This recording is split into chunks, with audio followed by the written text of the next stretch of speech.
సినీ ఇండస్ట్రీలో తారలకు సెంటిమెంట్స్ ఎక్కువే. అలాగే బాలకృష్ణ సెంటిమెంట్స్ గురించి ప్రత్యేకంగా చెప్పాల్సిన అవసరం లేదు.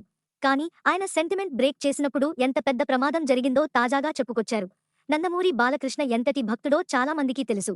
ఆయన ఆచార సంప్రదాయాలను, పూజలు, ముహూర్తాలు, నియమాలు కఠినమైన క్రమశిక్షణతో పాటిస్తారు. ఆయనకు సెంటిమెంట్స్ కూడా ఎక్కువే.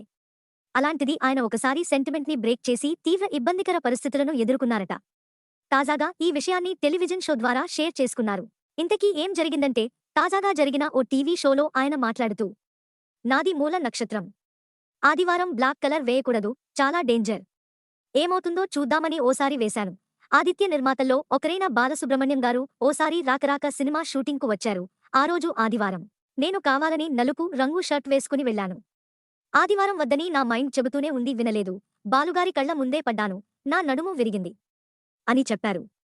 అప్పట్నుంచి సెంటిమెంట్లని బ్రేక్ చేసే సాహసం చేయలేదని చెప్పారు. మరోవైపు సంక్రాంతికి రిలీజ్ అయిన బాలకృష్ణ డాకు మహారాజ్ బాక్సాఫీస్ వద్ద బలం ప్రదర్శిస్తుంది. బాలయ్య కెరీర్లోనే హయ్యెస్ట్ కలెక్షన్స్ దిశగా సాగుతోంది. ఇక ఈ సినిమా కథ విషయానికొస్తే, చిత్తూరు జిల్లా మదనపల్లికి చెందిన కృష్ణమూర్తి, సచిన్ ఖేడ్కర్, విద్యావేత్త. ఓ పెద్ద స్కూల్ని నడుపుతుంటాడు. తనకు పెద్ద కాఫీ ఎస్టేట్ ఉంటుంది. దాన్ని లీజుకి తీసుకున్న స్థానిక ఎమ్మెల్యే త్రిమూర్తులు, రవికిషన్, అక్కడ వన్య మృగాలను అక్రమంగా తరలిస్తుంటాడు. త్రిమూర్తులు అరాచకాలు హద్దుమీరడంతో పోలీసులు ఆశ్రయిస్తాడు కృష్ణమూర్తి. దీంతో పగ పెంచుకున్న త్రిమూర్తులు, కృష్ణమూర్తి మనవరాలు వైష్ణవికి ప్రాణహాని తలపెట్టడానికి కిడ్నాప్ చేస్తాడు. ఈ ఆపద నుంచి గట్టెక్కించడానికి ఆ ఇంట్లో పనిచేస్తున్న మకరన్ దేశపాండే చంబల్లోని మోస్ట్ వాంటెడ్ మహారాజ్ బాలకృష్ణకు కబురు పెడతాడు.